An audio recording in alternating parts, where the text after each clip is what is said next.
Cabelo, cabeleira, cabeluda, descabelada, enfim, o cabelo é mais do que a moldura do rosto, é também a fonte da autoestima, tanto masculina quanto das nossas bonitinhas. Por isso, o que fazer quando seus fios caem numa velocidade absurda? Como saber se nós precisamos de um implante capilar?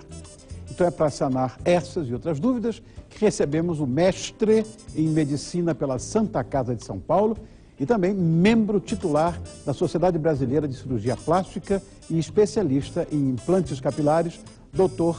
Sandro Salanitri. Sandro, obrigado por ter vindo, meu velho. Como é que você está? Tudo bem? Prazer é todo meu. Você está aí há tanto tempo, estive lá na sala VIP, chegou cedo. É uma coisa, é bem aplicado, né? Bem aplicado. Teu pai, como é que tá? Graças a Deus, está tudo bem. Ótimo, prazer em... Dá um grande abraço nele, que eu mando. Muito obrigado. Bom, Sandro, se estiver assistindo a gente, tem aqui um beijo para você. Obrigado. Bom, a calvície, a gente sabe, ela pode ser ocasionada por vários segmentos. Tem a questão genética, tem, sei lá, alterações hormonais. E tem uma coisa assim mais técnica que me passaram, que entre aqueles com tendência genética, 80% é que desenvolve a calvície, entre 24 e 26 anos de idade, tão cedo, né? 15% apresentam sintomas aos 17. E uma minoria de 5% tem de lidar com o problema depois dos 30, que é o meu caso. Como a gente consegue diagnosticar isso? Primeiro a gente tem que falar do que é uma alopecia transitória e uma calvície. Calvície e alopecia são sinônimos. Exato. Ou uma alopecia definitiva. A transitória é que ocorre quando a pessoa tem alguma doença, ou a mulher que ficou grávida, ou o paciente que fez uma quimioterapia. Ele vai ter uma perda de cabelo, vai se ocorrer um ciclo do couro cabeludo, que demora em torno de 5 a 7 anos. Esse ciclo de crescimento e de queda, que é de 3 a 6 meses. Quando ocorreu a queda nesse eflúvio telogênico, né, nessa queda temporária, o que vai ocorrer? O paciente vai ter essa perda de cabelo, mas depois ele volta normalmente. Por quê? Houve o acometimento da saúde desse indivíduo. E as alopecias definitivas? Entre elas a androgenética. Essa que é a mais comum. Que é a mais comum, que ocorre em 50% da população masculina e 10% da população feminina. Que ela é de causa hormonal e de causa hereditária, que é passado de pai para filho. E também a alopecia cicatricial, que é qualquer tipo de dano que ocorra no couro cabeludo, onde se perde o cabelo definitivamente, né? A raiz do cabelo. E tem algum tratamento mais indicado para esse monte de causas de alopecia? Existe, Rony. Primeiro, o indivíduo tem que passar no médico, tem que fazer um diagnóstico preciso do motivo que está caindo esse cabelo. Porque às vezes até uma doença pode levar à queda de cabelo. É um sinal que o organismo está dando, que está tendo uma queda de cabelo e ele tem que procurar o tratamento. Dependendo se for esse eflúvio, essa perda transitória, o eflúvio telogênico que ocorre, passando a causa que houve dessa queda de cabelos, né, a gravidez, a quimioterapia, depois ele vai voltar normalmente. Existem alguns medicamentos que podem até acelerar isso. Se for um caso definitivo, alopecia androgenética, dependendo da fase que acomete o indivíduo, se for uma fase mais inicial, um tratamento clínico, se for uma fase mais tardia, aí pode-se realizar um transplante de cabelo, um tratamento clínico associado. E no caso das alopecias cicatriciais, também um tratamento cirúrgico para repor esse cabelo na região. Bom, eu fiquei agora meio espantado com essa história dos 10% da calvície feminina. Eu pensei que fosse uma coisa muito menor, honestamente. Deve ter uma diferença entre uma e outra. Estamos falando da androgenética, que lamentavelmente acontece com a gente, né, Sandra? Mas com as meninas, com as bonitinhas, 10%? Mas por que isso? Infelizmente, isso é uma taxa, né? Um estudo que já tem mundial que 10% da população feminina apresenta a alopecia androgenética. As causas são semelhantes, tanto do homem e da mulher. Isso dentro da alopecia androgenética. Agora, existem outras causas nas mulheres que levam à perda de cabelo e que devem ser investigados. Alterações hormonais, alterações do nível de problemas da tireoide, anemia, que também deve ser investigado porque tem tratamento. Se ela procurar o médico, ela vai conseguir tratamento. Essa história, não sei se é mito, nem está na nossa pauta, mas há quem diga que a queda de cabelo também pode ser proveniente de um estresse agudo, de uma coisa assim, um estresse emocional agudo. Verdade? Rony, existem vários tipos de alopecia. Existe a alopecia areata, que também tem um fundo psicogênico, da questão de estresse. Existe mesmo? Existe. Sei que era mito. Outra coisa, qualquer estresse que o indivíduo passar, né, o estresse emocional, algum tipo de problema que ele passar, pode se espelhar no cabelo. E pode ter uma perda de cabelos. Mas essa perda de cabelo, geralmente, ela é transitória. Diferente da alopecia areata, que ela pode voltar, mas são entidades, são patologias diferentes. Isso que está no ar aí, o ciclo do couro cabeludo, o que é isso? Explica pra gente. Então, o que ocorre? Você sabia, você troca de cabelo na vida em torno de 20 vezes. Qualquer pessoa troca de cabelo em torno de 20 vezes. 20 vezes? 20 vezes. Por quê? O tempo de crescimento do cabelo é de 5 a 7 anos. 85% do couro cabeludo está dentro disso daí. Entendi. Depois vai ter um período de descanso e vai ter um período de queda, que é 5%. Esse 5% ele demora 3 a 6 meses. Tá. Então a gente troca de cabelo, não focalmente, mas toda a região do couro cabeludo. Então a gente às vezes não percebe, mas você vai falar que vai ter cabelo no ralo, no travesseiro, no ralo, na escova, na rua. Isso qualquer ser humano tem. Sim. A alopecia, o que é? É essa alteração das proporções do crescimento para a queda. Entendi. Entendeu?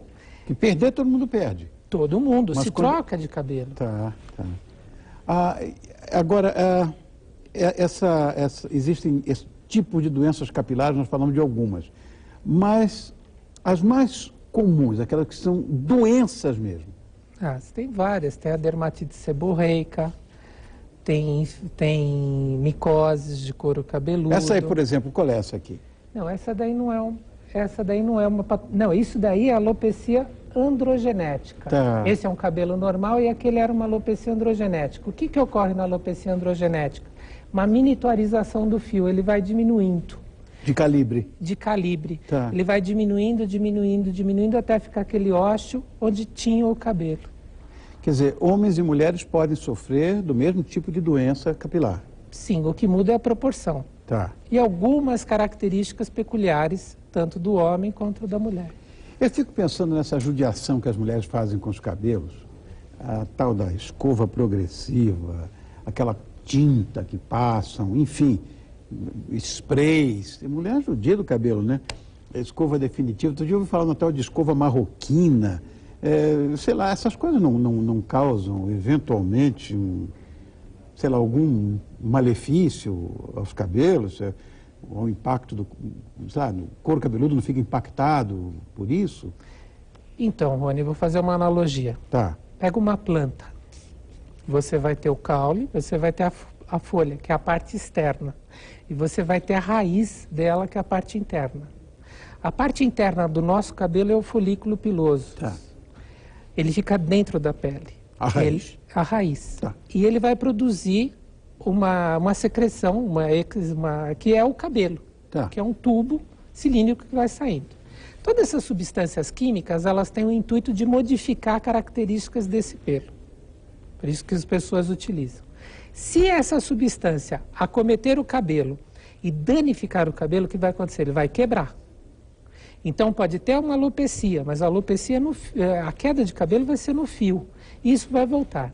Se essa química for muito intensa e ela acometer a raiz do cabelo, o folículo piloso, aí sim essa pessoa corre o risco de ter uma alopecia cicatricial. Então é importante ela estar procurando fazer esses procedimentos num lugar seguro, que ela tenha conhecimento, tenha informação do profissional. Claro. Bom, falando nisso, você é conhecido pelos implantes capilares, né? Não sei como é o nome técnico que se dá para implante capilar, mas existem técnicas novas que a gente sabe que existem hoje, que antigamente tinha aquela brincadeira, o cara parece cabelo de boneca, que ficavam os furinhos, isso não existe mais, né? Olha, sempre os médicos, né, os cirurgiões plásticos... Eram tufinhos, né? Antigamente plantavam. Né? Eles estão hoje, eles sempre buscam a evolução da técnica. Por que ocorreu isso? Por que as pessoas têm esse estigma do transplante de cabelo antigo? Se faziam, retiravam-se grandes áreas de couro cabeludo, e elas, de couro cabeludo com cabelo, e era colocado na região frontal. Isso dava aquele aspecto mais artificial. O que os bons médicos, né, as boas técnicas técnicas mais modernas estão procurando fazer? Fazer a ressecção das unidades foliculares e dos folículos. Basta olhar no braço que você vai ver que tem lugar que sai 1 fio, 2, 3 e raros 4 fios. É isso que se faz atualmente, as melhores técnicas. É retirar esses conjuntos de fios e fios únicos e com buraquinhos muito pequenos, colocar muito próximo na região do couro cabeludo. Você trabalha com microscópio, então? Tudo isso? Tem que ser feito, as melhores técnicas, né? O que a gente Sim. coloca, né? Das boas equipes. Tudo tem que ser feito com material, com lupas e estereoscópios, porque os orifícios são muito pequenos. Então, tudo isso tem que ser feito com magnificação ótica, né? Bom, esses implantes atualmente, na verdade, eles têm uma motivação puramente estética ou ela é de fato necessária? Então, aí você entrou numa área que é de grande interesse para mim. O que é tão importante do cabelo para o ser humano? Eu procurei ler a respeito disso. Em hebraico, calvície chama quereia e cabeleira seara. Quereia significa geleira, sem nada. Seara significa uma plantação de trigo, onde tem volume. Isso tem uma conotação também religiosa. Por isso que o Sansão tinha força com os cabelos. Ah, tá. Quer dizer, é uma metáfora isso. Os gauleses, na Normandia, existem os gauleses os cabeludos, que eles eram os loiros, aqueles cabelos não eram loiros, eram tingidos, eram os primeiros a serem tingidos. Ah, a gente conhecia isso. Então não eram ruivos, como a gente imagina que fossem loiros. Eles descoloravam o cabelo. Tá. E os romanos, quando invadiram, o que eles faziam? Por pressão ou demarcar, eles cortavam o cabelo. Então tinha os gauleses carecas e os gauleses cabeludos. Entendo. Também o cabelo sempre teve uma conotação importante na parte religiosa. Na Rússia, a mulher com uma trança era virgem, com 2 tranças era casada. Mesmo na Igreja Católica, a retirada do cabelo da região central, a tonsura, era uma entrega. Muitas religiões colocavam o cabelo como iniciação, uma forma de respeito. Várias questões da história que são importantes do cabelo. Por que eu estou falando isso daí? Hoje, para a gente, né,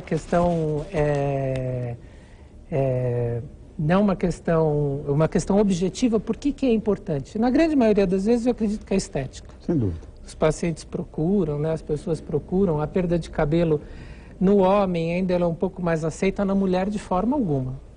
A mulher ela é mais complexa, a perda de cabelo. E mesmo numa criança, uma criança que tem alguma patologia, perdeu o cabelo, ela sofre com isso daí. Então, na grande maioria, eu acho que é estético, mas em alguns casos também tem a questão da necessidade, da sociabilidade. Olha, eu me dou por satisfeito, viu, Sandro? Muito obrigado por ter vindo. Leve meu carinho para o seu pai. A gente vai se ver outras vezes. Olha, nós nos conhecemos hoje.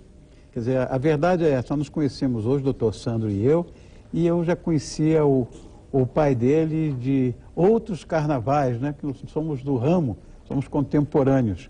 E esse menino aqui, que para mim é um menino com 40 e poucos anos, ele é mestre em medicina pela Santa Casa de São Paulo, membro titular da Sociedade Brasileira de de cirurgia plástica e especialista em implantes capilares, Dr. Sandro Salanitri. Muito obrigado Foi por um ter orgulho vindo. estar aqui. Mas orgulho meu, pode ter certeza. Obrigado por ter vindo, Obrigado. viu? Depois eu quero saber mais sobre o negócio de cabelo. Você também queria, né, saber?